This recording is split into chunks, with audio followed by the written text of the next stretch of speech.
Alex Hormozy a trouvé une solution pour multiplier par 2, par 10, même par 100 la croissance de votre marque. Quel que soit votre business, vous aurez plus de succès si vous appliquez son secret. Et cet ingrédient magique vous permettra de gagner des années de construction de votre marque. Cet ingrédient, ce sont les influenceurs. Hormozy a lui-même utilisé le marketing d'influence dans ses business. Pour ceux qui ne le sauraient pas, Alex Hormozy est un entrepreneur américain très connu. Son premier business, Gym Launch, a scale jusqu'à 2,4 millions de dollars par mois. Son deuxième, qui est un e-commerce, a scale jusqu'à 1,7 million de dollars par mois. Et son troisième est un logiciel qui l'a amené jusqu'à 1,6 million de dollars par mois. Uniquement avec l'affiliation et le marketing d'influence pour ce troisième business. Justement pour ce troisième business, il a notamment dépensé 22,8 millions de dollars pour rémunérer les influenceurs. Donc, il a gagné des millions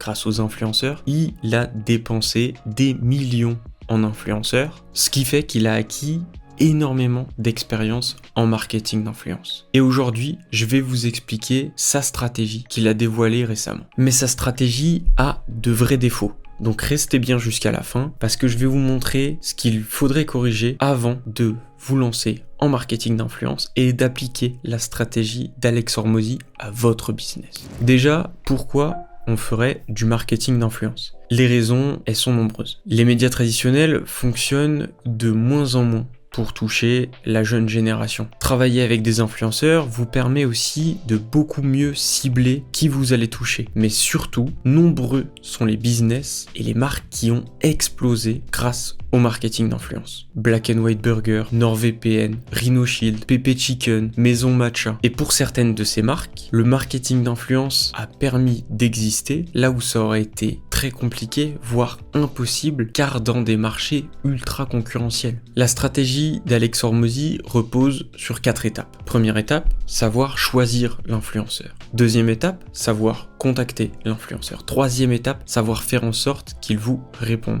Et quatrième étape, savoir faire en sorte que l'influenceur choisi et contacté mette en avant votre produit, votre marque ou votre service. Donc, pour bien commencer, il vous faut choisir l'influenceur. Hormozy présente 2 options, soit la mise en avant, soit la co-création. Par exemple, si Squeezie fait la promotion d'un NordVPN par exemple, là, on est clairement sur une mise en avant. C'est le format classique quand on fait appel à des influenceurs. C'est lui qui mettra en avant votre produit ou votre service. Par contre, vous pouvez aussi choisir l'influenceur et brander le produit autour de lui. Par exemple, l'entreprise Congo, que vous connaissez sûrement pas, est allé chercher Logan Paul et KSI pour créer Prime, la marque de boisson qui fait fureur aux États-Unis et qui commence à arriver dans de nombreux pays en Europe. Ou en France, on a N4Brands qui a créé InShape Nutrition avec le créateur Thibaut InShape. Dans ce dernier exemple, vous voyez bien que toute la marque a été créée autour de l'image du créateur. Pour décider sur quoi on part, si on choisit plutôt une mise en avant ou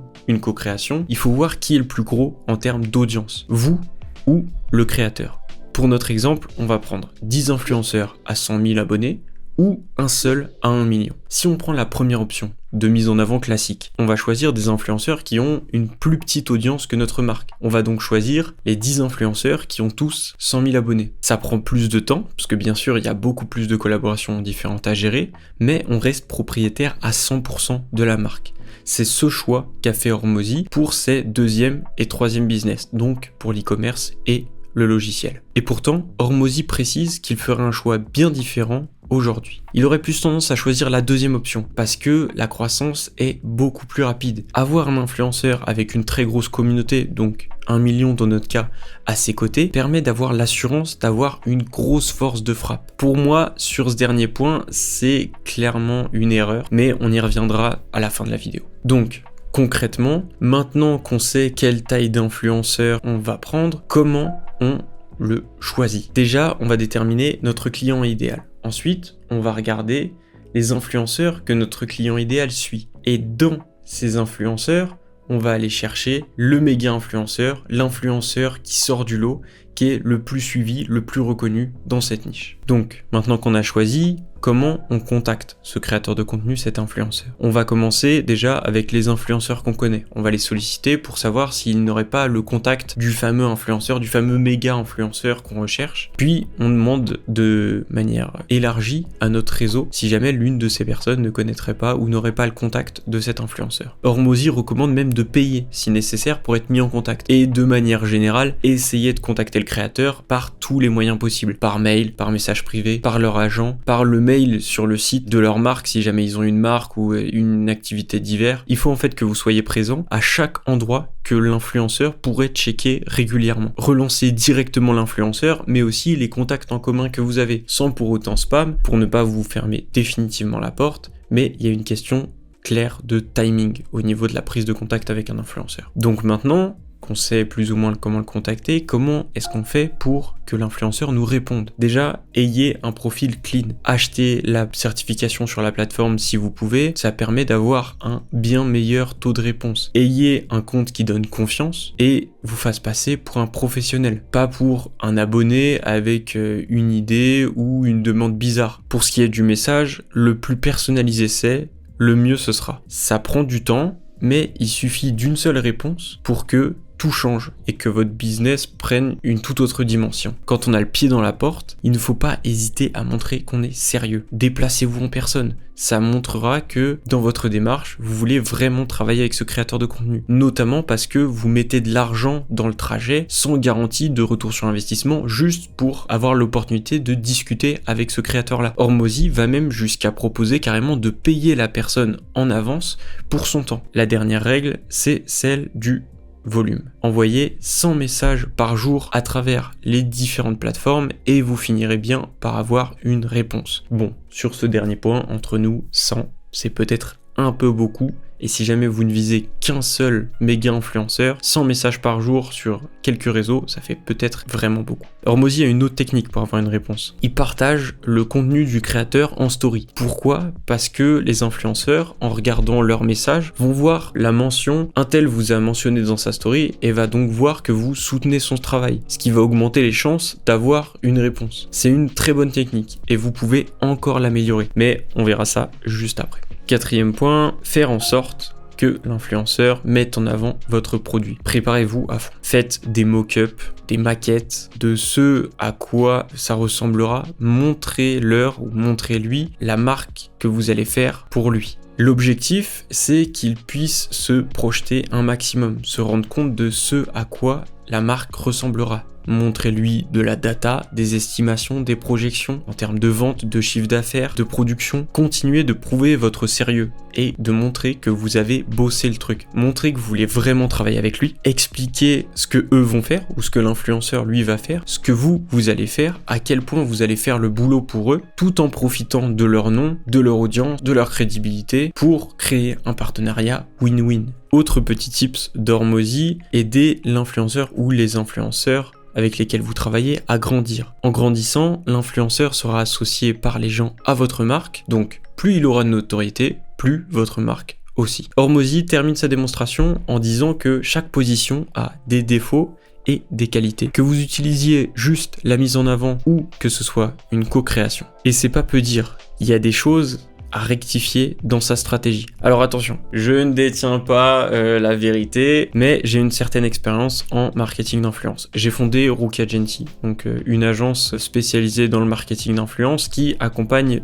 des marques, donc surtout des SaaS, des applications et des e-commerce qui souhaitent vendre grâce aux influenceurs, grâce au marketing d'influence. Donc c'est pour ça que je me permets de corriger certains des points qu'il met en avant, notamment sur la stratégie qu'il ne connaît pas tant que ça, parce qu'il n'a pas lui-même appliqué. Premier point, Hormozy ne prend pas en compte la différence de relation parasociale. La relation parasociale, c'est le lien émotionnel unilatéral que les viewers, les spectateurs, développent avec les influenceurs. Les abonnés s'attachent aux influenceurs comme s'ils étaient des amis proches. Ils font confiance aux influenceurs parce qu'ils les regardent quotidiennement, parce qu'ils grandissent en les regardant, parce qu'ils connaissent leur mimique, leur rire, parce qu'en fait, ils les voient tous les jours, au quotidien. Ces spectateurs ont donc l'impression, plus ou moins consciente bien sûr, de les connaître. C'est d'ailleurs pour ça que le marketing d'influence est aussi efficace, parce qu'on n'a pas juste l'impression que c'est quelqu'un qui nous vend un produit, mais on a l'impression que c'est quelqu'un qu'on considère comme un pote, un ami.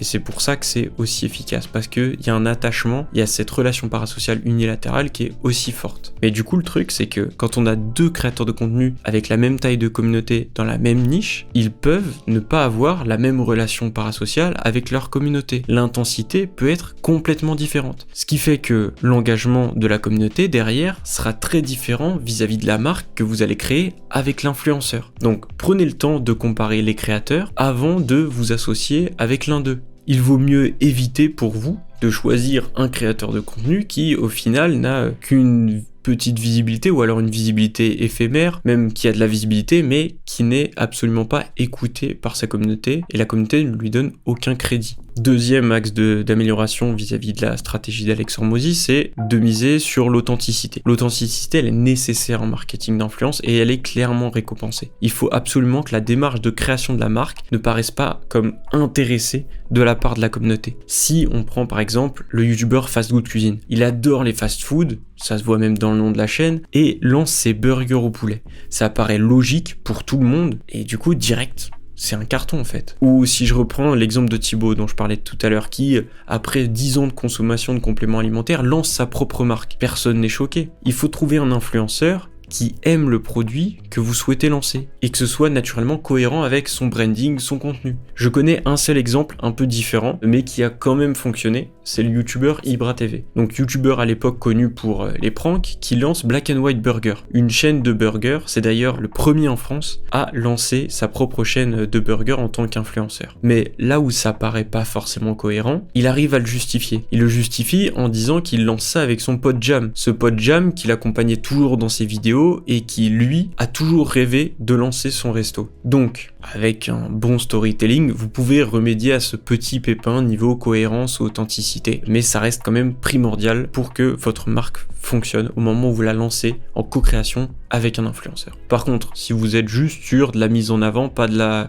co-création, l'authenticité reste importante. Faites en sorte que le créateur de contenu, à minima, utilise le produit et fasse des retours sincères sur son expérience. Vous verrez que les résultats seront bien meilleurs. Par contre, c'est pas aussi primordial que quand on est sur une co-création. Troisième axe d'amélioration de la stratégie d'Alex Hormozy, il y a quelque chose qui est pas forcément mis en avant, c'est que s'associer avec un influenceur pour une co-création, c'est quand même un gros risque, comme celui de choisir un associé de manière générale, mais en plus, l'image de votre business repose sur lui. S'il est épinglé demain pour un crime, tout le business tombe à l'eau. Pourquoi ? Parce que toute l'image de votre marque repose sur cet influenceur-là. Ça vous rend quand même très dépendant de l'influenceur. Ou alors, vous pouvez faire comme Taster.